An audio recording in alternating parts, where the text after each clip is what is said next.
Estamos en el estudio con nuestro primer invitado, Enrique Valderrama, analista político, ha venido con nosotros. Primero para comentar un poco la acusación contra Yanet Tello. Enrique, ¿cómo estás? ¿Qué tal? Encantado de estar acá, Fabricio. Un saludo para toda la audiencia de Betel. Estás viajando bastante, entiendo. Sí, claro, claro, estamos por el norte, estamos recorriendo el país, reactivando un poco el partido, Tú el eres APRA, del Partido Aprista, ¿verdad? y evidentemente afirmando una corriente de renovación para el 2026, ¿no? Que creo que hace falta en la política nacional y obviamente en el APRA también. A ver, yo quiero hablar contigo de DOGE, de esta agencia, ¿cómo es? Un departamento, de esta oficina de, a ver, estado gordo en Estados Unidos, la que va a tener la responsabilidad de prender la motosierra ahí y de regular, a ver, ahorrar, quitar financiamientos supuestamente pues, elevados, se habla de despilfarro en Estados Unidos, etcétera. Ya vamos a hablar del tema. Pero antes, ¿qué opinión tienes tú de esta investigación que ha emprendido la JNJ contra Yanet Tello por supuestamente una falta en el tiempo en el que ella había sido juez suprema? Bueno, yo creo que la JNJ tiene que revisar todo lo que ocurra en el Poder Judicial o lo que ha ocurrido recientemente en el Poder Judicial y también en el Ministerio Público. Creo que está muy bien y evidentemente las personas que sean materia de investigación deberán saber defenderse. Y si lógicamente se confirma que han cometido algún tipo de irregularidades o faltas, la JNJ tiene la atribución de destituirlos. Y yo creo que hace falta, sin duda, una reforma muy profunda del sistema de justicia. En el Ministerio Público, por lo menos, te digo que yo creo que hace falta una renovación absoluta y total Sí. de la Junta Fiscal Suprema, un nuevo concurso para poner gente realmente independiente. Yo creo que lo que hemos vivido ahí en estos últimos tiempos ha sido catastrófico. En el Poder Judicial no lo ha sido tanto, pero definitivamente, cualquier tipo de irregularidad tiene que ser sancionada y saludo que aparentemente esta nueva JNJ tenga pues una perspectiva mucho más autónoma y no dependiente políticamente de ningún sector como me parecía que tenía el anterior. Te cuento que ayer Elon Musk mencionó al Perú en un tuit. Lo vemos, no sé si tienen el tuit de Elon Musk. Ayer a mí me sorprendió a ver, y cada vez me está, no sé si le va a alcanzar el tiempo. Ellos tienen 2 años para arreglarlo todo, porque en 2 años viene el cambio del Congreso. Ellos tienen, cada 2 años renuevan el Congreso. Y están prendiendo la motosierra cada vez con más fuerza, con más, a ver, pundonor. Esto ayer publicó Elon Musk, dijo not anymore, es decir, nunca más, ¿no? O algo así, ¿no? No más.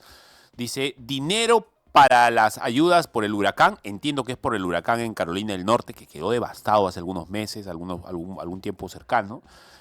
Estados Unidos le destinó muy poquito dinero para ayudar a las víctimas. Y en el otro lado, con una botella llena de platita, dinero para libros cómics transgénero en Perú. ¿Qué está haciendo Elon Musk al frente de esta oficina llamada Doge?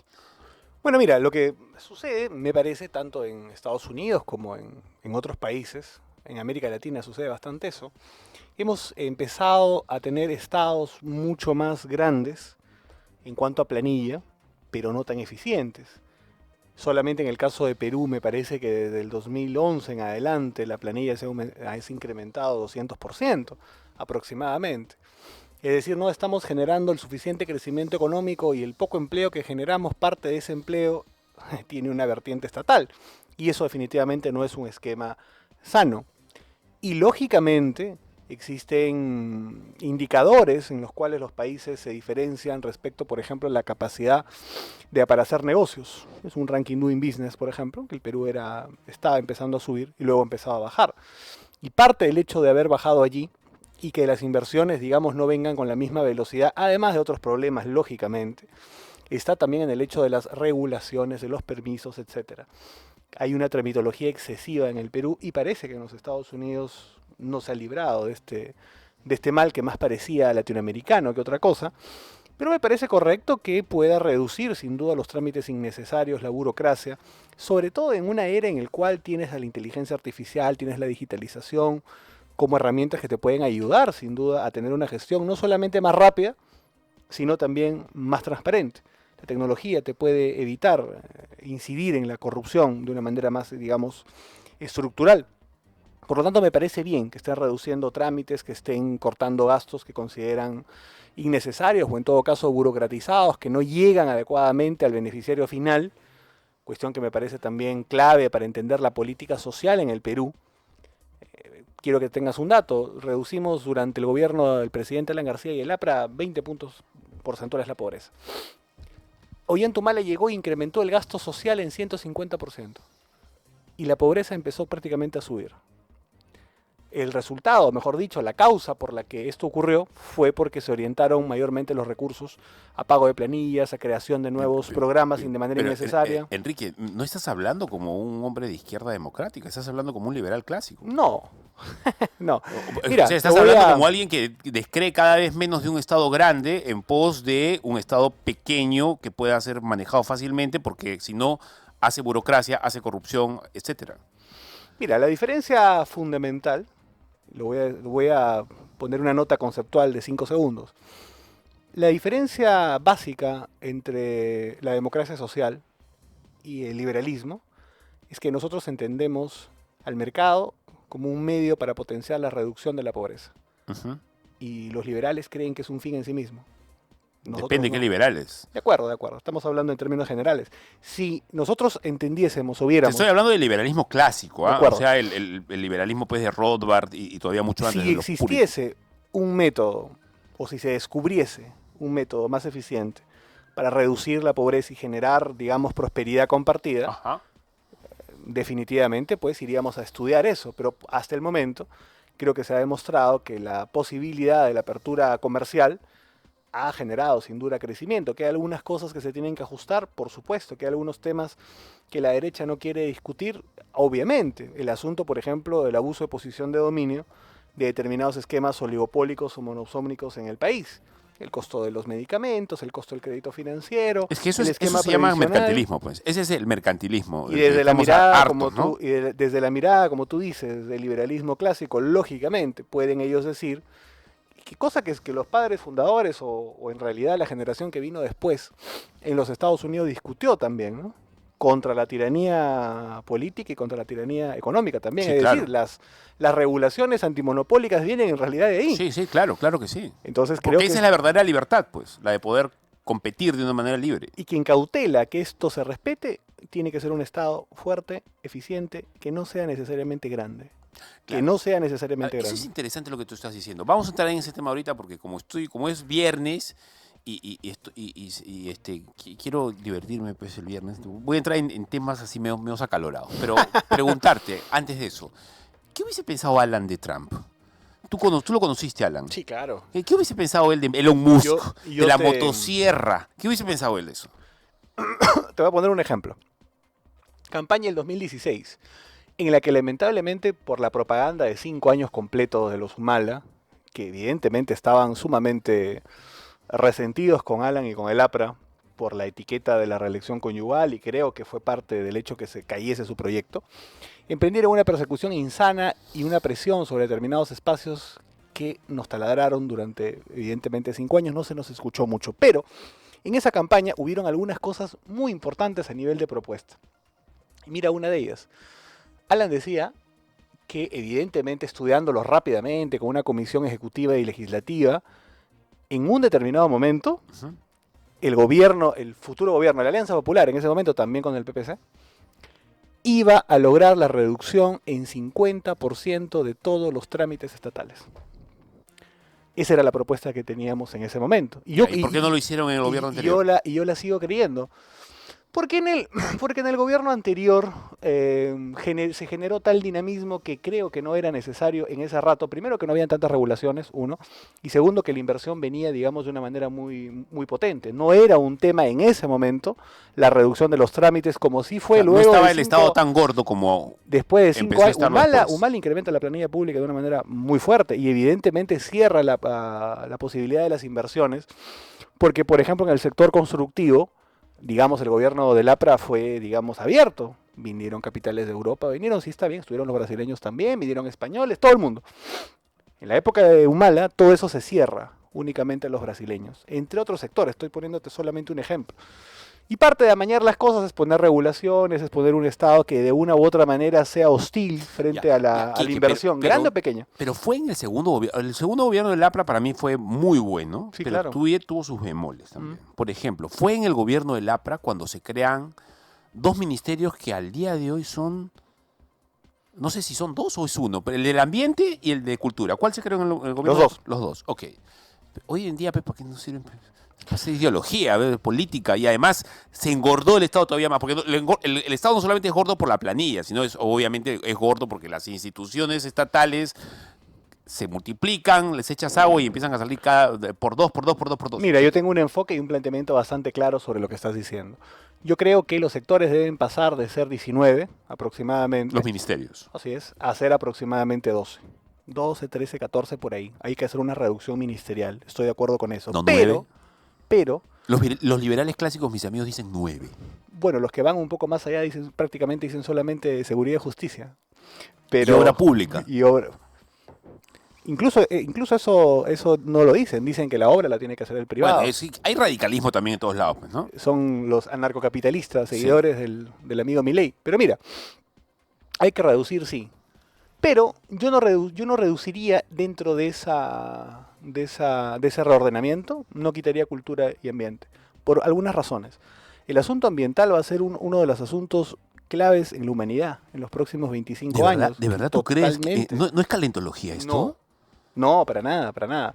Porque no tiene que ver solamente con la perspectiva. Lo que pasa es que hemos escuchado mucha gente de izquierda marxista en el tema, pero evidentemente hay espacios o sectores o perspectivas productivas alrededor de este asunto o que se tienen que poner en valor. La Amazonía, el agua dulce, la biodiversidad, etcétera, que van a ser capitales en sí mismos.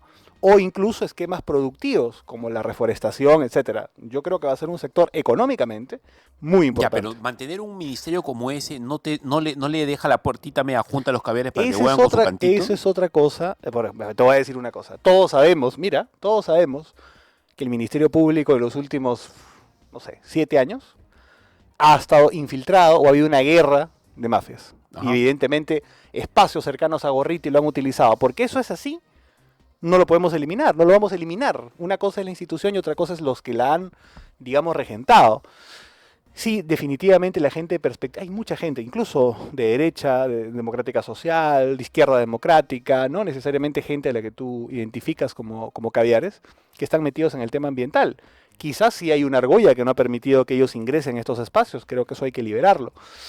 Y evidentemente hay otras cosas que se pueden ajustar, por ejemplo, transportes y comunicaciones con vivienda, Ujú. todo puede ser un ministerio de infraestructura, construcción. por ejemplo.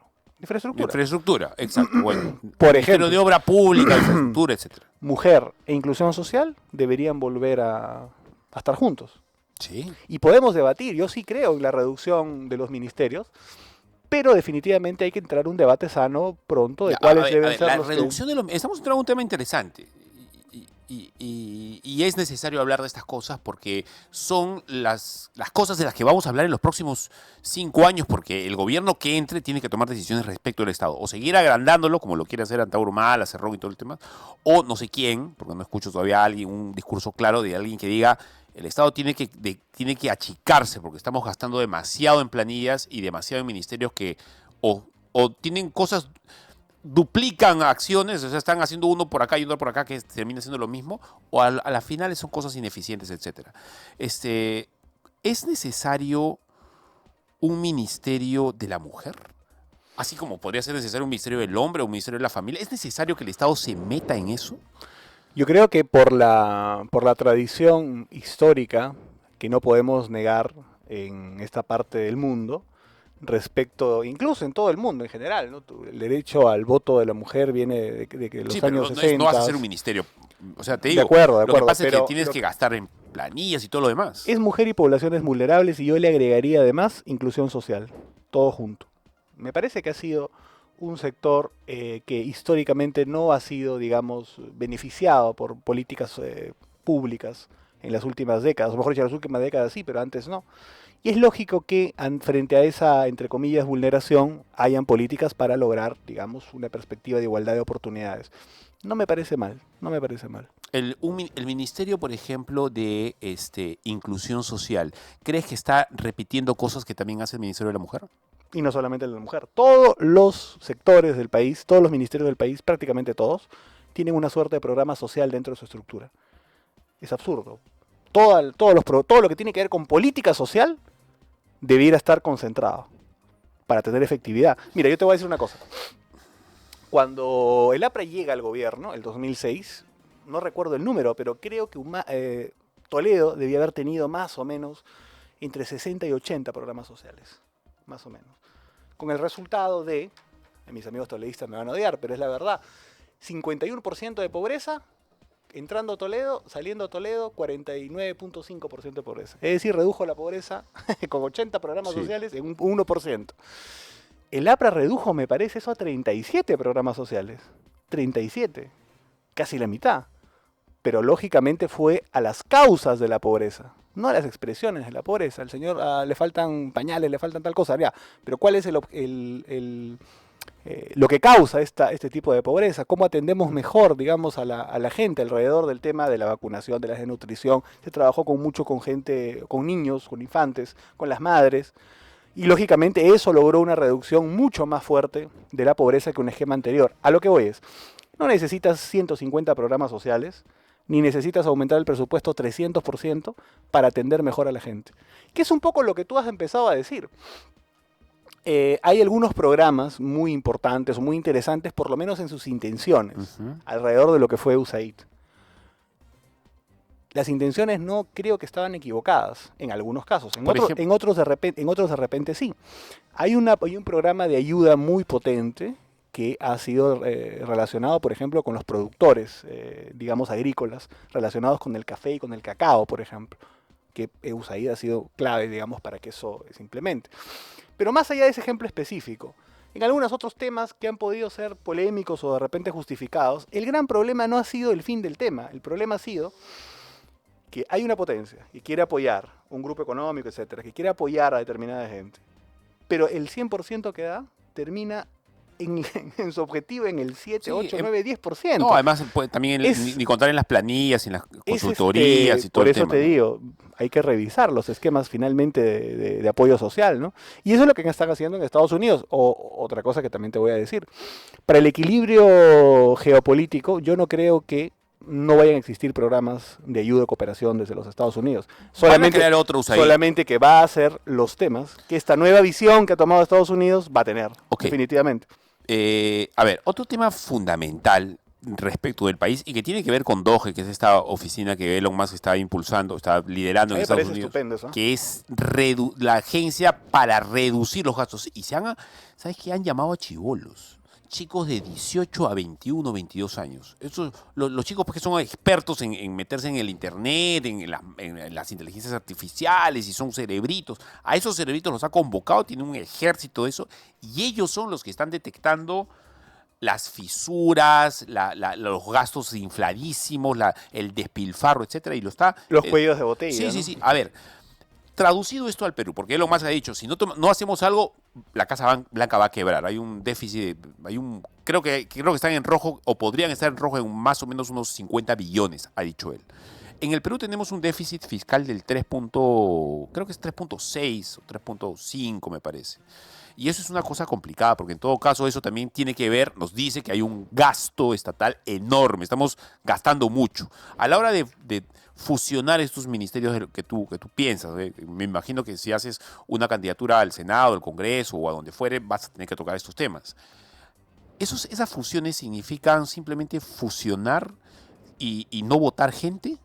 ¿O significa tener que despedir gente, tener que dejar de pagar planillas, seguramente con las indemnizaciones que se tengan que hacer, pero renunciar a pagar sueldos, o simplemente el sueldo de acá va a pasar acá y todo va a estar dentro de un solo ministerio? Yo creo que hay un problema mayor que tiene que ver con el funcionamiento del Estado y que tiene que ver con recursos humanos en todo caso, tal como lo planteas.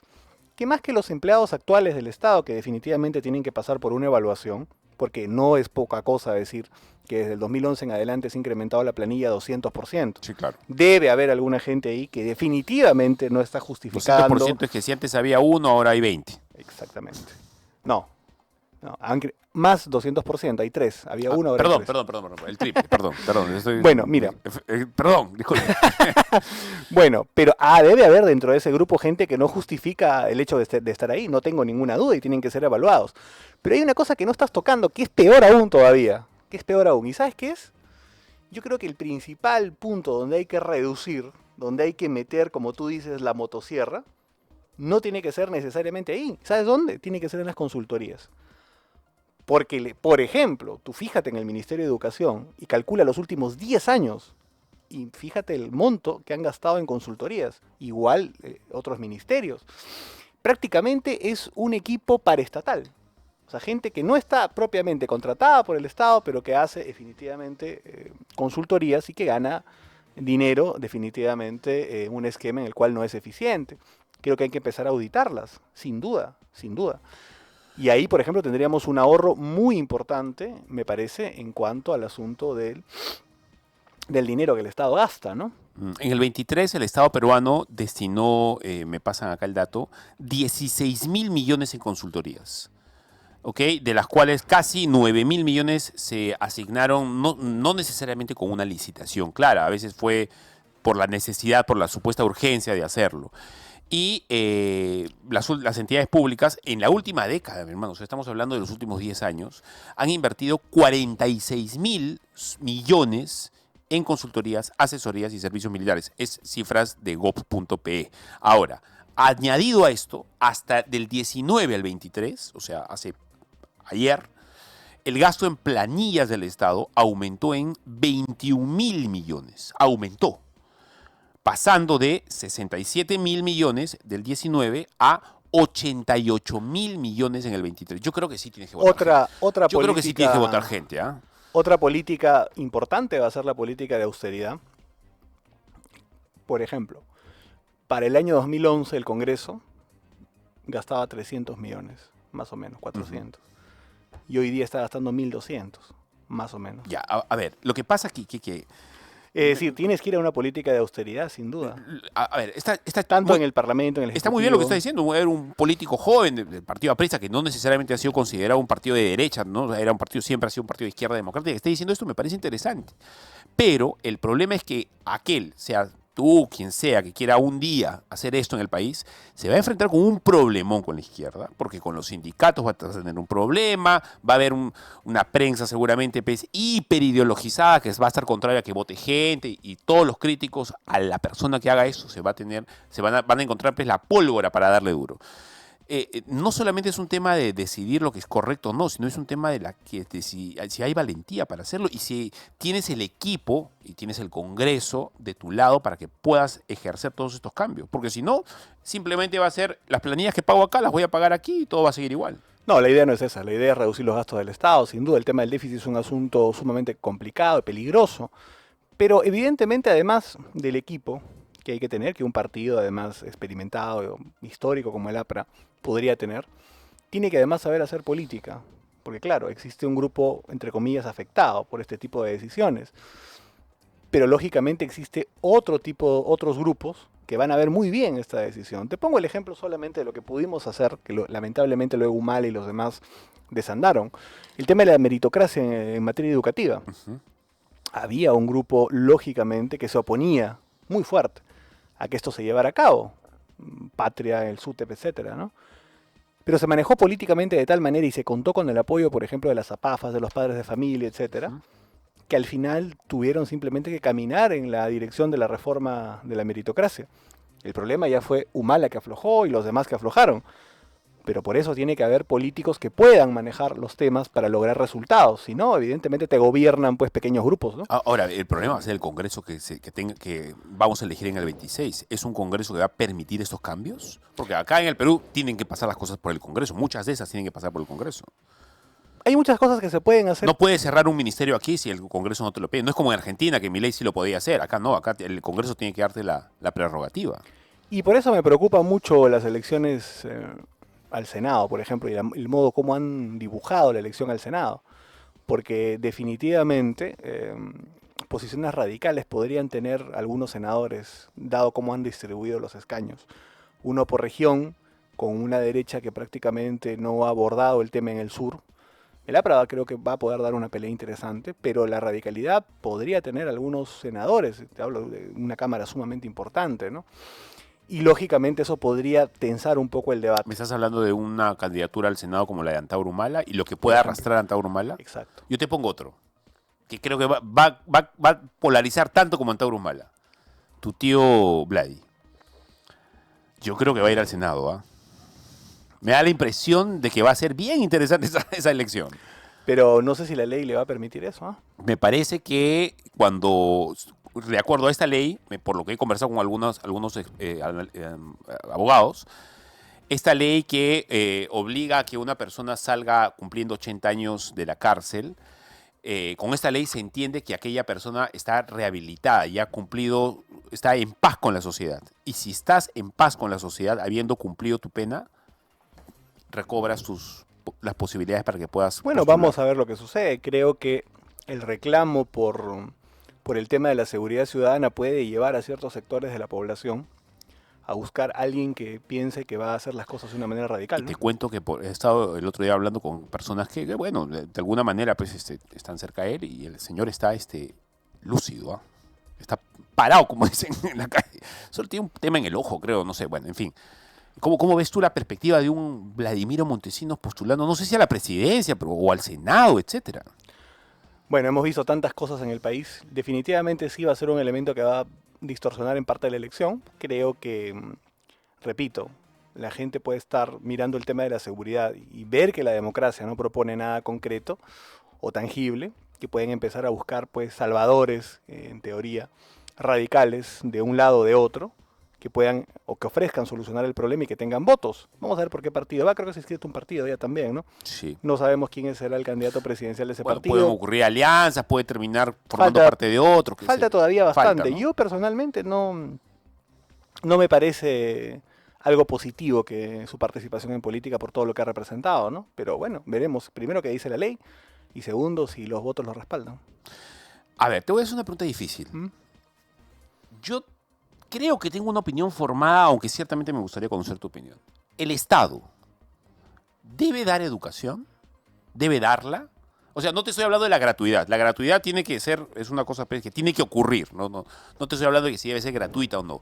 Te estoy diciendo, ¿el Estado debe darla o debe pagarla? Porque esa es la gran discusión con esto de los vouchers y todo este asunto. ¿Tú El qué Estado piensas? debe encargarse. Ya, Debe encargarse. Ya, pero ese es Encargarse tiene es muy liviano eso, múltiples formas. Claro, puedo entenderlo de La diferentes puede, maneras. la puede dar definitivamente la estructura, lógicamente, y la brinda como servicio, pero también la podría tranquilamente tercerizar. A ver, tú O sea, sabes que tú puedes calcular económicamente cuánto invierte el Estado en un educando al año, ¿no? sí, claro. Evidentemente. Y evidentemente Y eso podrías tú asignarlo por zonas. ¿Cuál es el gran problema con los amigos que proponen el sistema de de vouchers? vouchers. Que no es económicamente rentable en un país con diferencias geográficas tan grandes, algunas zonas del Perú De difícil acceso. de difícil acceso para que pueda ir un privado que le interese montar ahí una escuela. Sí, es Por verdad. eso yo creo, O la yo- selva, ¿no? por eso yo creo que el Estado podría empezar, y lo planteo, podría empezar a probar este sistema en algunas zonas a ver cómo van. En urbes. Yo creo que sí, yo no me niego a la posibilidad. Me parece bien. Expliquémoslo un poco para que la gente porque hemos saltado, debíamos haber explicado primero en qué consiste la idea, ¿no? Bueno, la idea es la siguiente. El Estado gasta del Tesoro Público determinada cantidad en un educando al año. Se puede encargar él mismo, como lo está haciendo, de darle esa educación, o podría tercerizarla sumando una masa de educandos y adjudicándosela a una institución privada bajo, evidentemente, supervisión y control por el monto que suman todos esos educandos. Es decir, Es como una tercerización. es decir, usted, señor, señora, tiene su hijo en el colegio nacional X, ¿ok? Y no paga nada. Pero la educación la da el Estado. Bueno, lo que ahora se está proponiendo, básicamente, no con mi ley, eso se propuso hace mucho tiempo, etcétera, sí. pero con mi ley ha cobrado un poco de relevancia, es que ya el Estado, la educación va a seguir siendo supuestamente gratuita, pero el Estado no va a dar la educación. ¿Para qué? Para impedir que haya ideologización, politización, que no te cuenten de sendero, etc. Entonces, en ese sentido, el Estado no va a dar la educación, sino que lo va a pagar. O sea, le va a pagar al colegio tanto dinero por alumno. Ahora, claro, pero eso, ¿por qué se dice vouchers? Porque es lo que tiene asignado cada, Sí, es cada como una escolar. tarjetita de crédito, de descuento, ¿no? Digamos. Y entonces tú vas a la institución educativa que tú elijas. No es que el Estado te diga vaya usted para allá. No. es la que tú quieras. Exactamente. Y la que te dé el presupuesto mensual que Porque te van tú a dar, ¿no? podrías adicionar Y si a tú eso quieres y ir al puedes marca, a ya una pues mejor. abonas, ¿no? Exactamente. Es una idea interesante que creo que podría empezar a hacerse como piloto Está en cambiando algunas el APRA, porque eso era No. impensable hace algunas décadas en el APRA. No, lo que sí creo es que tienen que haber márgenes mínimos respecto a criterios fundamentales en la educación. Lógico, pero no experimentar este tipo de cosas. Yo te voy a decir algo para el otro lado, para que tú me digas, esto no lo vas a Me esperar. gusta, por eso a mí me gusta Quique Valderrama, porque está fresco, o sea, no está pues, enraizado en lo antiguo, ¿no? Entonces el Partido Apresa tiene cantidad de cosas buenas, yo soy admirador de Haya, incluso hasta allista me podría considerar, Qué bueno. pero me gusta mucho que haya alguien en el APRA que esté pensando en Yo te otras voy a posibilidades. decir algo que te va a sorprender, que no es de ahora. ¿Quién es el que propuso por primera vez los jueces sin rostro para combatir el terrorismo? Recuérdamelo. Alan García, 1989. No fue Fujimori. Por eso te digo que a veces, yo no digo que estoy de acuerdo con eso, Lina, te estoy diciendo que el APRA en determinados momentos puede también plantear algunas medidas que pueden ser disruptivas, porque la emergencia es grande. Tú no puedes tener un programa pétreo y pensar que lo puedes aplicar, digamos, así llueva, así no llueva, así un terremoto. Hay circunstancias excepcionales que van a requerir medidas excepcionales. Y el caso de la educación a nivel mundial, además, y tú lo sabes, Fabricio, está sufriendo una gran crisis por las tecnologías de la información. No, mira lo que hemos digamos. pasado en el país, Enrique. No, a los chicos no les cuentan, los chicos no saben qué es la guerra del CENEPA y lo que significó. Más allá de que si uno sea fujimorista, no sé, yo no soy fujimorista, pero ahí se cerró un tema para siempre. O no hablan de Sendero Luminoso, casi no conocen la cara de Abimael Guzmán, ya sin contarte pues, el tema de la guerra con Chile y todo lo demás. O sea, se cuenta mal la historia y eso nos está haciendo mucho daño. Han suprimido algunos cursos, etcétera. Yo creo que hay grandes debates que dar en educación. Primero, el funcionamiento general, digamos, la toma de medidas de emergencia en el tema educativo. Segundo, el asunto de la infraestructura. No hay mantenimiento en los colegios, es un tema fundamental.